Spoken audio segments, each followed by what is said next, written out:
지금 할리우드에서 정말 거대한 기업 전쟁이 시작됐습니다. 이건 단순히 회사 하나를 사고 파는 문제가 아니에요. 할리우드의 판도를 어쩌면 영원히 바꿔버릴 수도 있는 그런 싸움이거든요. 지금부터 그 속사정을 한번 깊숙이 들여다보겠습니다. 자, 보세요. 무려 1,080억 달러. 이 천문학적인 돈이 오가는 싸움의 대상이 뭔지 아세요? 바로 배트맨입니다. 뭐 배트맨뿐만이 아니죠. 해리포터, DC 유니버스. 우리가 사랑하는 바로 그 이야기들을 차지하기 위한 전쟁인 겁니다. 그리고 이 모든 건 정말 아무도 예상 못한 충격적인 한 수에서 시작됐습니다. 이 타임라인을 보면 이게 단순한 비즈니스가 아니라 한편의 드라마 같다는 생각이 드실 거예요. 보세요. 데이비드 앨리슨이라는 사람이 워너브라더스 CEO한테 무려 6번이나 퇴짜를 받습니다. 그런데 갑자기 CEO가 엉뚱하게 넷플릭스랑 손을 잡겠다고 발표해버리죠. 여기에 격분한 앨리슨이 어떻게 했을까요? 맞습니다. 모든 판을 뒤엎는 거대한 적대적 인수를 선언해버린 겁니다. 이게 바로 이 전쟁의 시작이었어요. 자, 그럼 양쪽이 내놓은 제안 한번 제대로 비교해볼까요? 워너브라더스의 미래를 두고 완전히 다른 두 개의 그림이 그려지고 있습니다. 일단 금액부터가 압도적이죠? 파라마운트가 1,080억 달러, 넷플릭스가 830억 달러, 차이가 무려 250억 달러예요. 이 돈이면 어지간한 회사 하나를 통째로 살 수 있는 돈입니다. 이건 그냥 우리 돈 많아, 이게 아니에요. 너희는 절대 우리를 이길 수 없어 라는 아주 강력한 메시지를 던지는 거죠. 근데 이 표를 자세히 뜯어보면 이게 단순히 돈 싸움이 아니라는 게 명확해집니다. 파라마운트는 전부 현금으로 회사 통째로 사겠다는 거고, 넷플릭스는 주식을 섞어서 스튜디오랑 스트리밍 사업부만 사겠다는 거예요. 자금 조달 방식도 완전히 다르죠.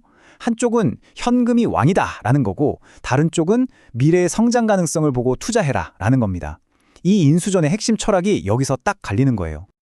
파라마운트가 쓰는 이 방식을 우리가 적대적 인수라고 부릅니다. 이게 뭐냐면 회사의 주인인 이사회가 싫다고 했는데 알겠다 하고 물러나는 게 아니라 아예 이사회를 건너뛰고 주주들한테 직접 가서 당신네 CEO 결정이 틀렸으니 우리한테 회사를 파세요 하고 설득하는 거예요. 말 그대로 회사를 빼앗아 오겠다는 아주 공격적인 전략이죠. 자, 그럼 주주들 입장에선 정말 머리가 아파지는 거죠. 여러분이 주주라면 어떡하시겠어요? 당장 눈앞에 보이는 확실한 현금을 챙기시겠습니까? 아니면 좀 불확실하더라도 넷플릭스라는 회사의 미래 성장 가능성에 한번 걸어보시겠습니까? 정말 어려운 선택이죠.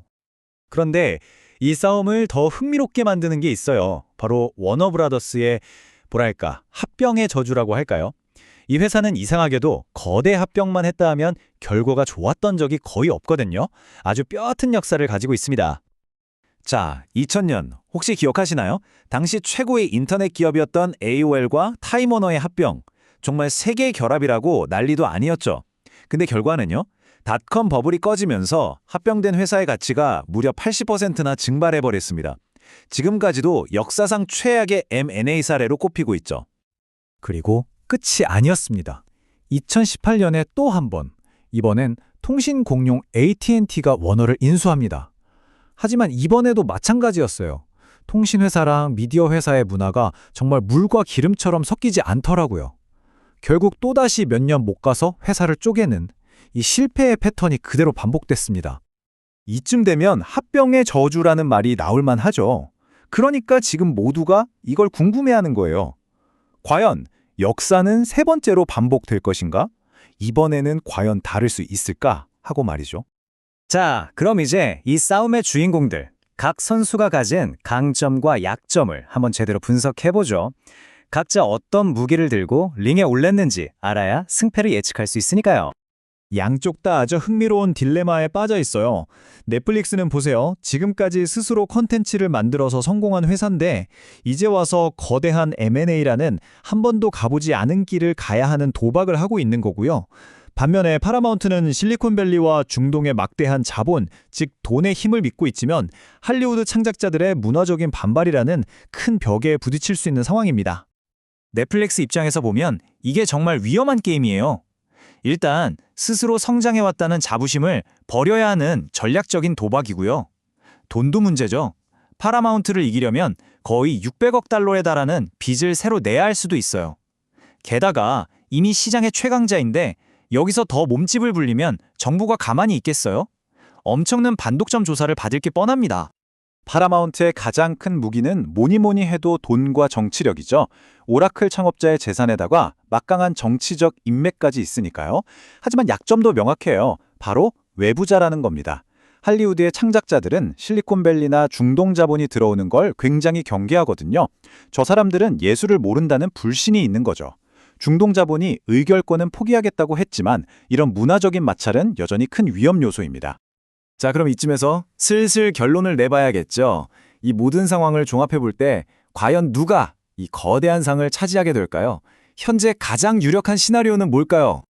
워너브라더스가 만든 명작 영화 더티 해리에 이런 대사가 나오죠. 스스로에게 물어봐. 운이 좋은 놈인가? 지금 이 싸움에 관련된 모두가 바로 이 질문을 스스로에게 던져야 할 겁니다.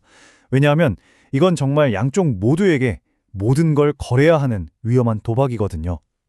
지금 월가에서는 크게 두 가지 시나리오를 점치고 있습니다. 둘 다 결국 파라마운트의 막강한 자금력 쪽으로 기우는 분위기인데요. 첫째, 파라마운트가 아예 값을 더 올려서 주당 32달러 같은 KO 펀치를 날려버리는 겁니다. 둘째는 넷플릭스가 이쯤에서 출혈 경쟁은 그만두고 대신 유리한 컨텐츠 공급 계약을 맺는 조건으로 발을 빼는 거죠. 하지만 결국 열쇠는 워너브라더스 이사회가 쥐고 있습니다. 이들의 결정에 모든 게 달렸죠. 과연 현금이 왕이다라는 격언을 따를 것인가? 아니면 돈은 좀 덜 받더라도 넷플릭스라는 같은 미디어 업계의 파트너와 손잡고 회사의 유산을 지켜나가는 길을 택할 것인가? 정말 어려운 결정이 될 겁니다. 그리고 마지막으로 우리가 생각해봐야 할 게 있습니다. 바로 승자의 저주죠. 누가 이기든 간에 이 값비싼 상을 차지하는 회사는요, 빛나는 왕관만 쓰는 게 아니에요. 이미 저물고 있는 TV 네트워크 사업과 정말 산더미 같은 빚더미라는 아주 무거운 짐까지 함께 짊어져야만 합니다. 그래서 이 모든 싸움의 끝에서 우리는 궁극적인 질문에 도달하게 됩니다. 과연 워너브라더스의 이 합병 저주를 깰 수 있을 만큼 거대한 회사가 이 세상에 존재하기는 하는 걸까요? 이번 빅딜은 과연 역사를 바꿀 눈부신 승리가 될까요? 아니면 또 하나의 실패 사례로 기록될 뿐일까요?